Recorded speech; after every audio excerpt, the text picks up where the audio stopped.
преддверии 78-й годовщины Победы в Великой Отечественной войне коллектив Огинского национального музея имени Камбужа-Цыбикова взяло шефство над вдовой участника Великой Отечественной войны Гурьяна Андреевича Сафонова.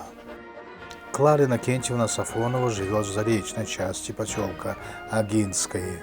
Ей уже 83 года, но угостить сотрудников музея собственными котлетами еще в силах.